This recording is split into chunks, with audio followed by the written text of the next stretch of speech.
Alright, so this is a follow-up to video number 9, where I had left off creating the light rig. So in this video I'm going to show how to create a setup for depth of field, or DOF. So basically this is a render that I've done. So this one, snapshot number 2, I wrote here baseline, no depth of field. To take a good look, you'll notice everything is sharp and crisp. Yeah. And this one, snapshot number 5, you'll notice that when I click on it, parts of it will be blurry. So I'm gonna click on it now. So this is the depth of field. I wrote here DOF for depth of field on. A couple of settings: aperture size set to 3, aperture blade set to 15. This here, camera AA, that's just to make the render at the fullest quality, the anti-alias. You don't have to know this right now. I just did it to get the best visual fidelity as possible, so that it helps to how you say this, balance and maximize between having the depth of field on with it being blurry, but at the same time not blurry in a bad way, you could say. Anyway, so this is before, this is after.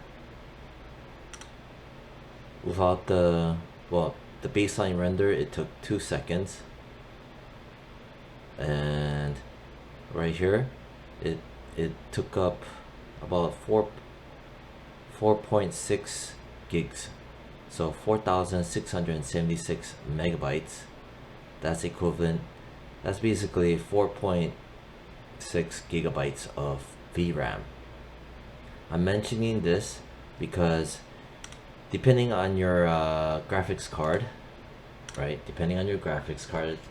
So if you're working from home and hopefully you have a graphics card. So for example, let me just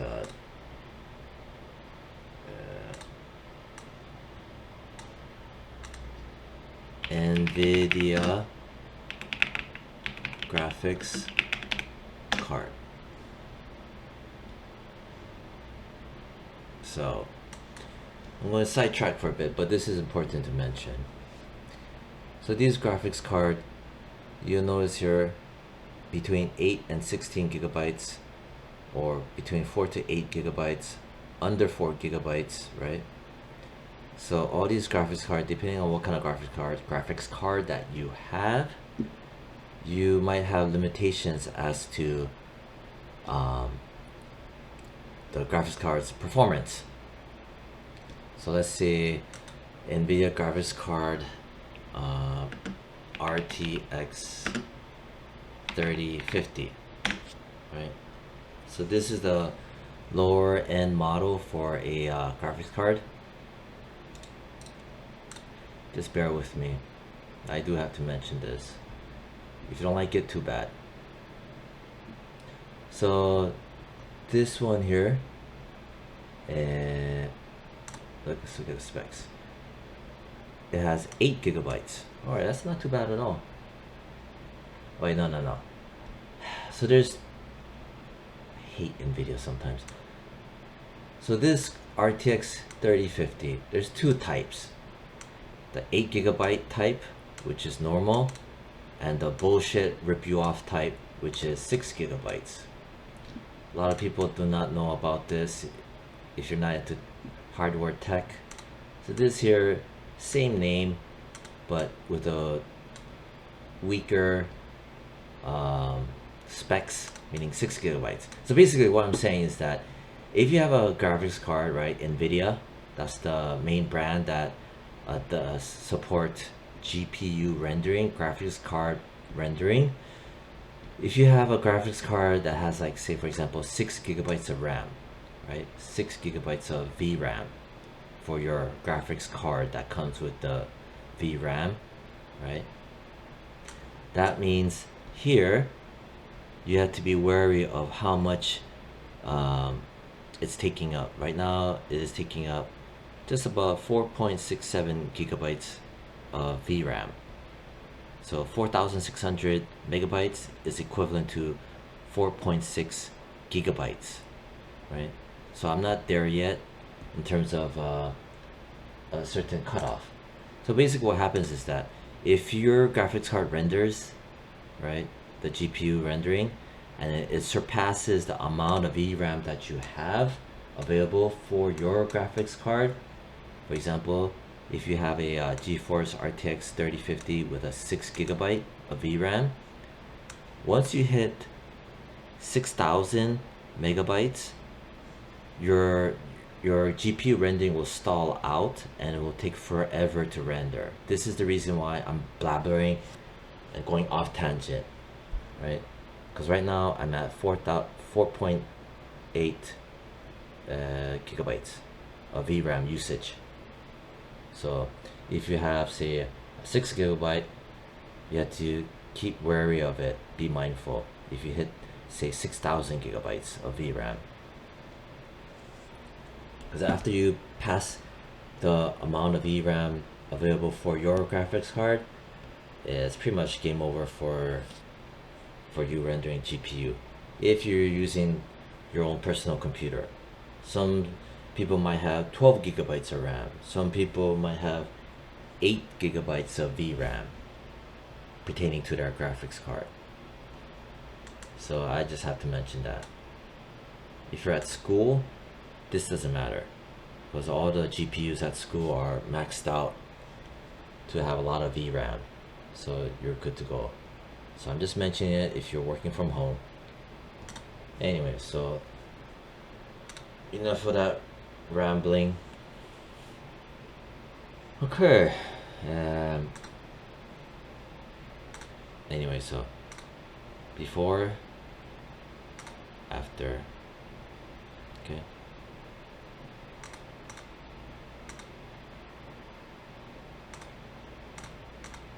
Yeah, before, after. As you can see, there's some blurriness, while here, closer to the camera, is sharp, crisp. Going back, blurry,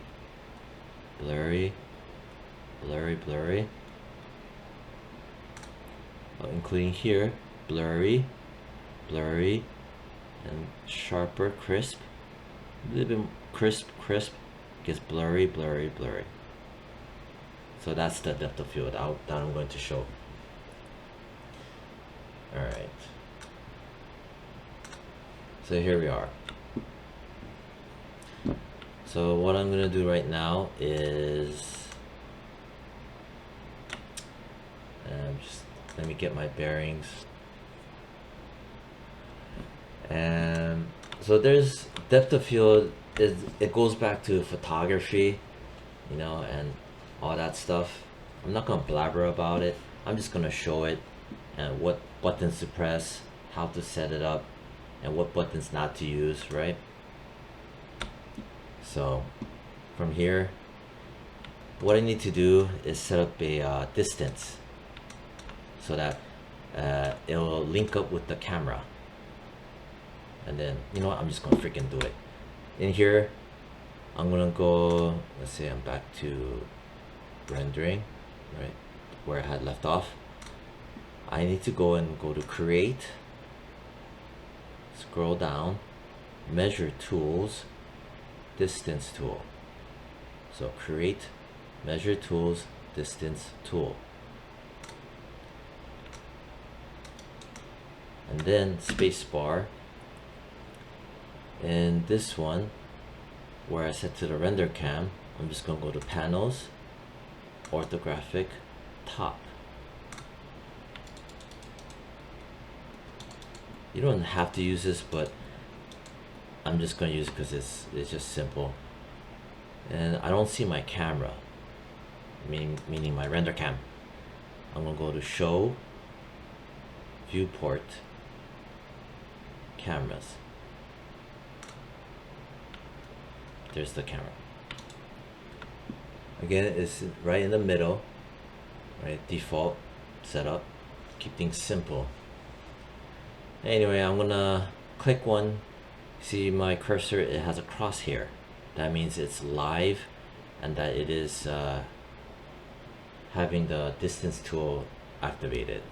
I'm gonna click one, I'm gonna click here. You know, anywhere near the camera, like right around here. Okay, I clicked once. It made this green little plus sign. That little green little plus sign is called a locator.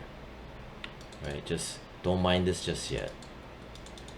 Right, but we're not done yet. As you can see, my crosshair is still showing, so the tool is still active, the distance tool.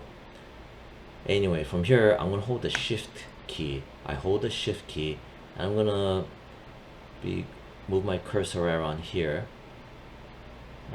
ish, and then while I'm holding the shift key, and it's gonna be straight across, I'm gonna just left click, and that just made a straight line. Right, so I'm gonna look here now, space bar. See, I mean, basically I could just use the perspective to plot one here and here, right? But I just went ahead and used the top view. But if you don't have access to the top view for whatever the hell reason, don't panic. Just click here and click here, and hold shift when you do it. When you click the end distance. Now I'm done with the tool. I'm gonna press W to get out of the tool. There you have it. Right, so this is the distance from the camera to my subject matter, give or take, right around here. So what I'm going to do now is I have the distance, but I'm going to start immediately naming things. I'm going to press Q to hide the move handle. This guy right here, this is a locator. It's just it's equivalent to in After Effects, kind of, sort of, to After Effects null. It's kind of somewhat similar to that, right? It's basically a freaking marker, right? It's a marker that's used to use as a help with the distance, right? Double click that.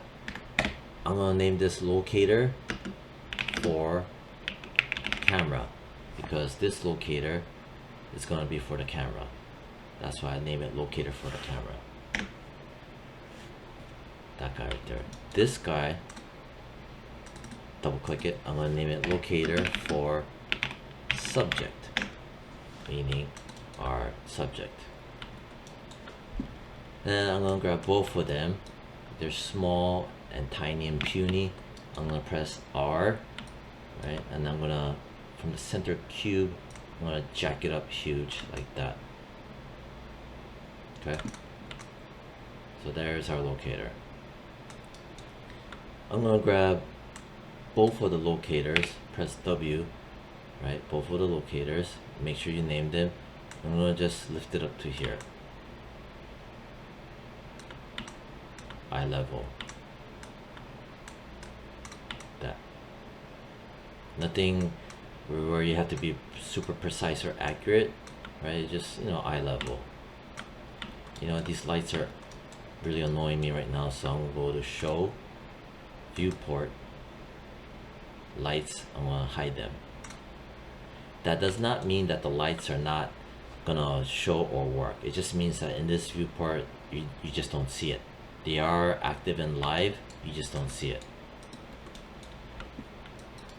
So now what I'm gonna do next, I'm gonna explain why I made these as well. I'm gonna grab the camera, right? Control A, and I'm gonna click on my middle tab, this guy right there. close everything. So the attribute editor for the camera, I'm gonna go to R node tab.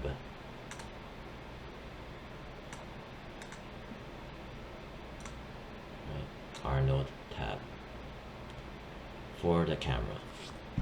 And remember, R node is the standalone, it's a separate rendering engine, lighting and rendering system and rendering engine. Anyway, in here I'm gonna find this tab, enable depth of field. I'm gonna turn that on, right? And then from there, right, make sure you have that on.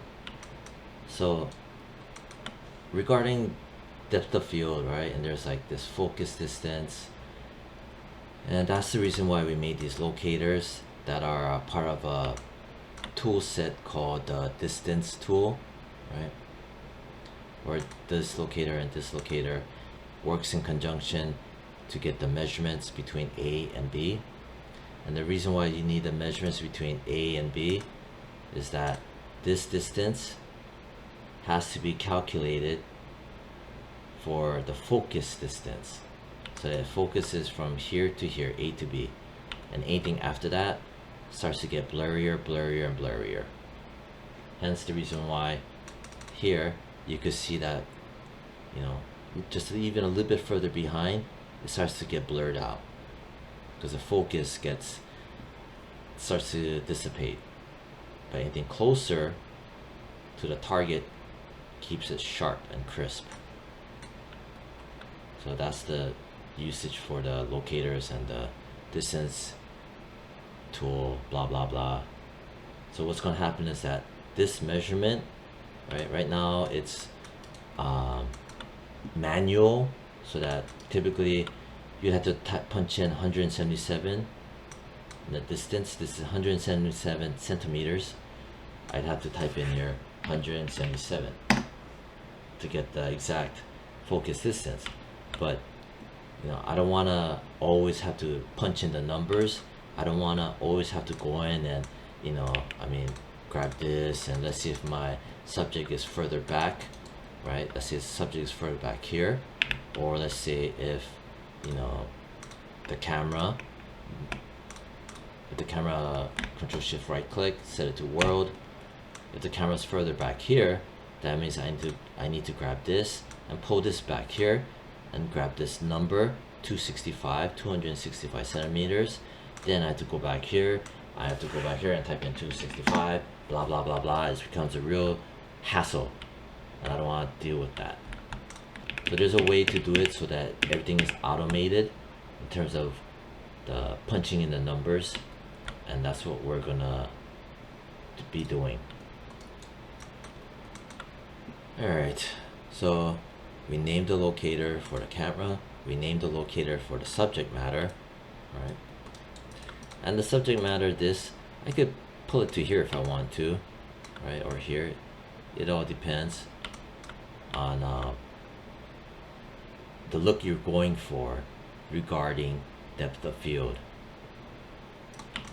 So now what I'm going to do is, right, just to make sure, enable depth of field. Okay. Next, I need to go change my render menu, set it to animation. Right, animation. What I want to do is this locator, right, that's helping to drive the distance measurement, right? I need this locator to be plugged into this locator to be plugged into the focus distance. But even before that, I need this locator to follow along with wherever the camera goes. See? I need the locator to follow the camera. And you can set that up by learning something called constraints, where the locator will be constrained to the camera. So that's the next step that we're going to do. Because otherwise, like I said before, whenever I move the camera, like here, then I have to grab the stupid locator, I have to shove it over here, see, and I don't want to do that. So that's why the constraint will do all that for me, will automate it. Anyway, make sure you set to animation. I'm going to go under animation here, called constraint, right? Don't be bummed out or get upset that you have to learn something new, because you have to learn about constraints anyway for the final project, which is rigging. So you know you're gonna have to know this anyway, so don't stress out, just deal with it. From here I'm gonna go constraint, parent constraint, option box, right? Constraint, parent constraint, option box. I'm gonna put this here, edit, reset. I just hit reset so you can see the default state. So next, what you want to do, the next step requires a specific selection order, because your selection order between the locator versus the camera, right? The selection order plays a massive role whether this parent constraint works properly or not. What I want to do is click on channel box, right? And if I select the camera, you see the render cam, it's channels and all the data, right? This render cam, it should never be colored, right? Because when you do the constraint, one of these, whether it be this or this, is going to have the channel box colored to signify that a parent constraint has been applied. So with all that rambling, basically what I'm saying is that the camera should never ever have color on the channel box. If your camera, when you select it, render cam, if it has color here, you did it wrong. That's all I'm trying to say. So what you do is you first select the camera, then you hold shift, and then you shift select the locator, which is locator for camera. So I'm gonna select that. As soon as I did that, you'll notice that the locator is bright green. Bright green means that this is the very last thing that got selected. White means that's the first thing that got selected. Okay, so since the locator was the last thing that got selected,